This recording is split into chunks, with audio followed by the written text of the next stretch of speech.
చేసిన 21 స్థానాలు 21 గెలవటము. అసలు ఇది ఇది ఇది రాజకీయాల్లో సార్, రాజకీయాలను అబ్జర్వ్ చేసే వాళ్ళకి నిజంగా ఇది పాజిబుల్ అయ్యిద్దా లేదా అని ఖచ్చితంగా రాజకీయాల మీద అవగాహన ఎవరైనా కూడా ఆలోచించే అంశమే. గతంలో మీరు గెలిచినప్పుడు కూడా ఈవీఎంలు అన్నారు, అవన్నీ కాదు అంటున్నాయి కదా కోర్టులు కూడా. ఎవరు కాదన్నారు? ఇప్పుడు కోర్టుని అంటున్నారు. మా బాలినేని శ్రీనివాసరెడ్డి గారు వేశారు పిటిషన్. ఏమంటున్నాం మేము?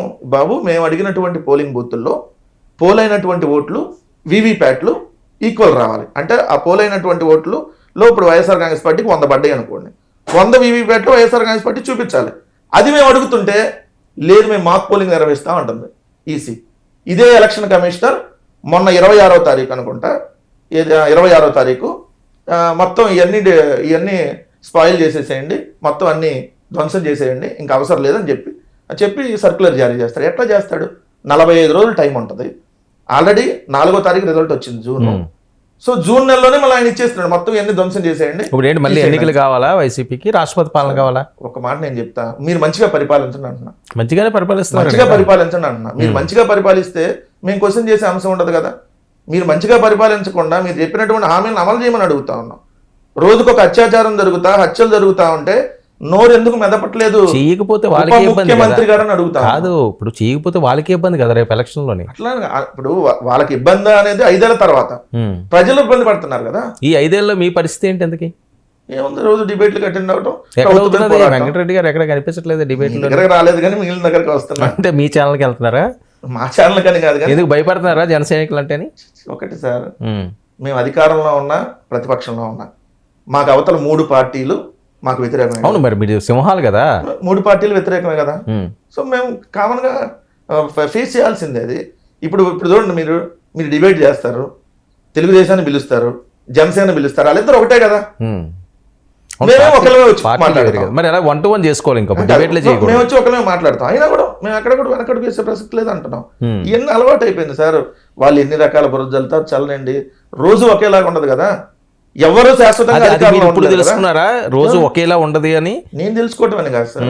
ఇప్పుడు కామన్ గా మేము ప్రజలకు మంచి చేసాం, మంచి చేయలేదని ఎవరన్నా చెప్పండి. మేము అమ్మఒడి, లేదంటే ఆరోగ్యశ్రీయో, మేము లేదంటే ఇళ్ల పట్టాలు ఇచ్చో, లేదంటే పోర్టుల నిర్మాణాలు, లేదంటే మీరు అన్నట్టుగా ఈరోజు ఇంగ్లీష్ మీడియం విద్య, అన్ని మేము ప్రజలకు మంచి కార్యక్రమాలు చేసాం. ఎందుకు మరి మీరు గెలలేకపోయారండి? కనీసం 11 సీట్లు ఎక్స్ట్రా ప్లేయర్ కూడా లేని టీం అయిపోయిందని కదా. వాళ్ళు ఎక్స్ట్రా ప్లేయర్ లేరు, క్రికెట్ టీంతో కంపేర్ చేసి 11 మంది. సో విమర్శలు చేస్తారు ఓడిపోయినాక. కొన్నాళ్ళు సంబరపడమంట అంతే. కొన్నాళ్ళు సంబరపడండి. రేపొద్దున ఆళ్ళు ఇల్లు కొట్టుకుంటున్నప్పుడు మేము ఎంజాయ్ చేస్తాం. అప్పుడు ఆళ్ళు ఇల్లు కొట్టుకుంటారా? ఖచ్చితంగా. జనసేనల్ని కడ్రాయల మీద నిలబెడితేనే అడిగే దిక్కు లేదండి పవన్ కళ్యాణ్కి, జనసేనలకి. తెలుగుదేశం మంత్రి అడ్డుకున్నాడని అదంతా ఫేక్ అని కదా. ఎవరిని? వాళ్ళందరూ ఫేక్ బ్యాచ్ అని. ఆ ఫోటోలు ఫేకా? ఫేక్ బ్యాచ్ అని. అది జనసేన వాళ్ళు కాదు అని కదా వాళ్ళు క్లైమ్ చేస్తారు. అంతే. రేపు పొద్దున్న తెలుగుదేశం డిబేట్, తెలుగుదేశం అది మన జనసేన డిబేట్లకు వచ్చి మాట్లాడే వాళ్ళు కూడా తెలుగుదేశం మీద ఏమైనా విమర్శలు చేస్తే అసలు మేము పంపించలేదండి వాళ్ళ డిబేట్లు, మా సంబంధం లేదు అంటారేమో వాళ్ళు. రేపు పొద్దున అలా అన్నా కూడా ఇప్పుడు ఏంటి, జగన్మోహన్ రెడ్డి గారి మీద తిరుగుబావుట వేస్తున్నారా? చాలా మంది నేతలు డైరెక్ట్గా మాట్లాడుతున్నారు, ఆయన మందలించలేకపోయాడో, లేకపోతే ఆయన సరిగ్గా పాలన చేయలేకపోయాడో, ఆయన వల్లే మేము ఓడిపోయామని చెప్పి స్వరాలు వినిపిస్తున్నాయి. సార్ ఒక్కటి క్లియర్గా నేను చెప్పేది ఏంటంటే, ఎవడైతే పార్టీలోంచి వెళ్ళిపోవాలనుకున్నాడో వాళ్ళు మాట్లాడతారు, పోయేవాడు పోతాడు, ఉండేవాళ్ళు ఉంటారు. మా దగ్గర 23 మంది ఎమ్మెల్యేలు వెళ్ళిపోయారు ఒక దశలో, మీకు తెలుసు. మేము ఆ రోజు అపోజిషన్లో ఉన్నప్పుడు దఫాలుగా 4 మంత్రులు కూడా ఇచ్చారు. ఏమన్నా అయిందా వైఎస్ఆర్ కాంగ్రెస్ పార్టీకి? జగన్మోహన్ రెడ్డి గారిని 16 నెలలు జైల్లో పెట్టారు. ఏమన్నా అయిందా వైఎస్ఆర్ కాంగ్రెస్ పార్టీకి? 3 పార్టీలు కలిపి వాళ్ళు 2014 కూడా అధికారంలోకి వచ్చారు. ఏమన్నా అయిందా వైఎస్ఆర్ కాంగ్రెస్ పార్టీకి? అప్పుడు సింపతి ఉన్నది కదండి ఆయన మీద ఎంతో కొంత, రాజశేఖర రెడ్డి గారి బిడ్డ అని. ఇప్పుడు ఆ పరిస్థితి లేదు కదా, పాలన చూస్తారు కదా. మేము ఏ రోజు సింపతితో అధికారంలోకి రాలా.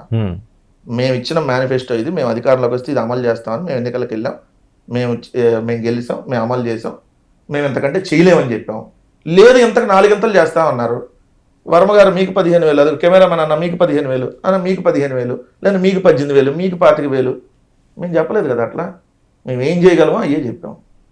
సో వాళ్ళు 50 సంవత్సరాలు దాటిన వాళ్ళందరికీ పెన్షన్ ఇస్తాం, 4,000 ఇస్తాం, ఇంట్లో ఎంతమంది ఉంటే అంతమందికి అమ్మఒడి ఇస్తాం, నెల నెల మహిళలకు 15,000 ఇస్తాం, 1,500 ఇస్తాం, బస్సుల్లో ఉచితంగా ప్రయాణం అందిస్తాం, అసలు మొత్తం సంపద సృష్టించేసి ఈ రాష్ట్రాన్ని సింగపూర్ చేస్తాం. మరి ఈ మేము చెప్పాలా?